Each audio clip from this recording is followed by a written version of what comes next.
I was on a cross-country trip, and after a long day of driving, I decided to stop for the night. The place was one of those run-of-the-mill motels.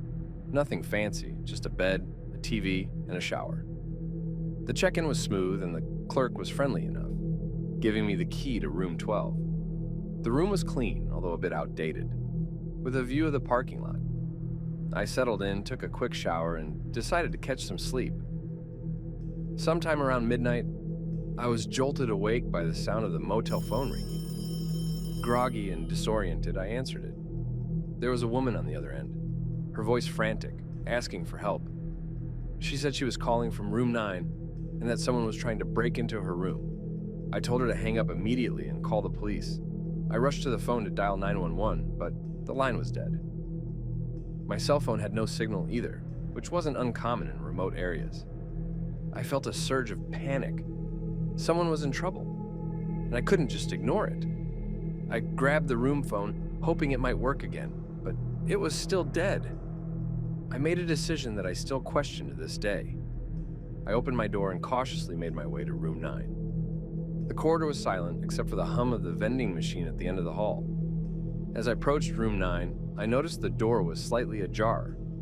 I called out, but there was no response. Pushing the door open, I was met with an empty room. The bed was made, no sign of a struggle, no sign of the woman. Confused and now thoroughly scared, I sprinted back to my room, locked the door, and pushed the dresser against it. The next morning, I spoke to the motel clerk, who informed me that room 9 had been unoccupied for weeks. The local police did a sweep of the area, but found nothing out of the ordinary. I checked out immediately, vowing never to stay at a roadside motel again. To this day, I wonder about that phone call. Was it a prank? A ghost? Or something far more sinister? I guess I'll never know. I had been on the road for hours, and my eyelids were getting heavy. Spotting a sign for a motel off the highway, I decided to call it a night. The place wasn't much to look at, but it had a certain roadside charm. The reception was quiet. The clerk, a middle-aged man with a friendly smile, handed me the key to room 8. "You'll have a good view of the sunrise," he said, and I thanked him, thinking nothing could be better after a long drive. The room was clean but dated, with a faded carpet and a TV that looked like it was from the 80s. I dropped my bag and decided to take a quick shower before bed. That's when I noticed the first odd thing: a small, dark stain on the bathroom tile. It looked like mold, but it was oddly symmetrical, almost like a handprint. Shrugging it off, I showered and settled into bed. The mattress was firm, and I was drifting off when I heard it, a soft thumping from the room above.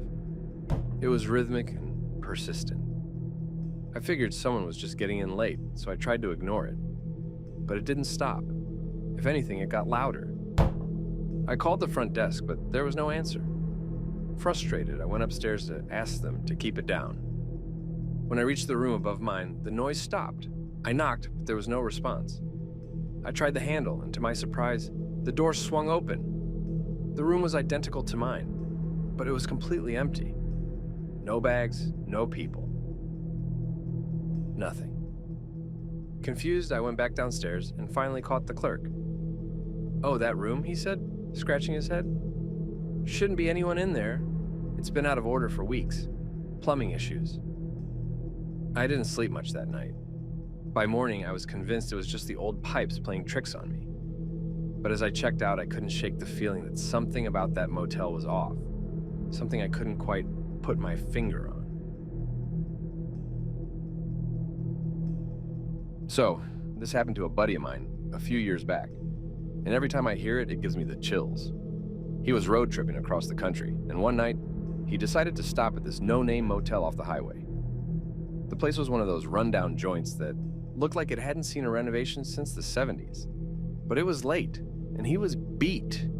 He checks in, and the clerk is this odd, twitchy guy who keeps glancing over his shoulder like he's expecting someone or something to be there.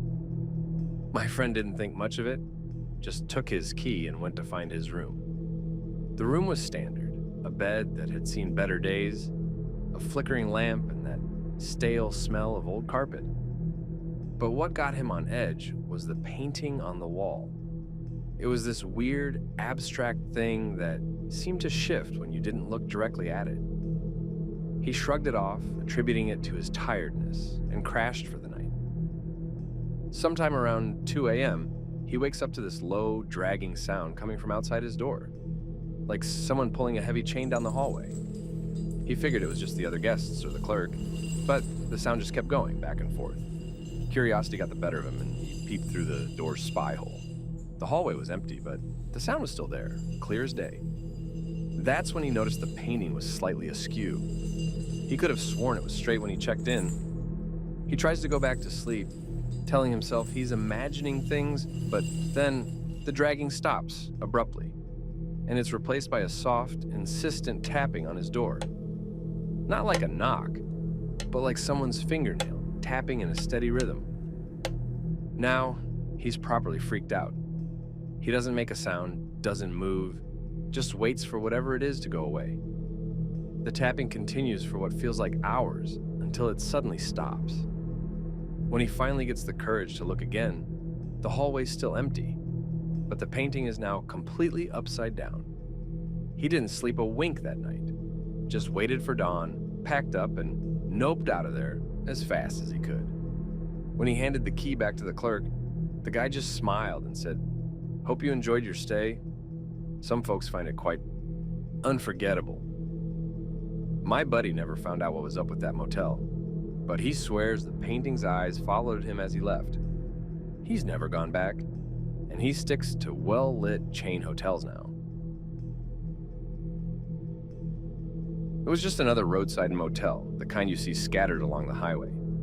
The inn looked ordinary, with its clean but outdated facade and the promise of free Wi-Fi. I checked in late, the only guest that night, or so it seemed. The room was surprisingly cozy, with a soft bed and a view of the woods. I settled in, grateful for the quiet after a long day's drive. But as I was about to drift off, I heard a faint tapping at the window. I figured it was just a branch, but when I peeked through the curtains, there was nothing there, just the still, dark forest. I tried to sleep, but the tapping returned, more insistent now. I got up, annoyed, and opened the door to tell whoever it was to knock it off. The hallway was empty, the silence oppressive. The tapping stopped, and I chalked it up to my tired mind playing tricks on me. Back in bed, the room felt colder. I pulled the covers tight, and that's when I noticed it. The mirror on the wall reflected the room, but there was an extra door in the reflection, one that didn't exist in my room. I stared, heart pounding, as the reflected door slowly creaked open, revealing only darkness beyond. I wanted to run, but my body wouldn't move. I watched frozen in terror as a figure emerged from the darkness of the reflected room. It moved towards the mirror, its features obscured, but its eyes were fixed on me. The tapping started again, louder, frantic. It was coming from the mirror. The figure was inches away from the glass now, its hand reaching out. I squeezed my eyes shut, hoping it was a nightmare. When I opened them, the sun was up. The room was exactly as it had been. No extra door, no figure. I packed up quickly, eager to leave.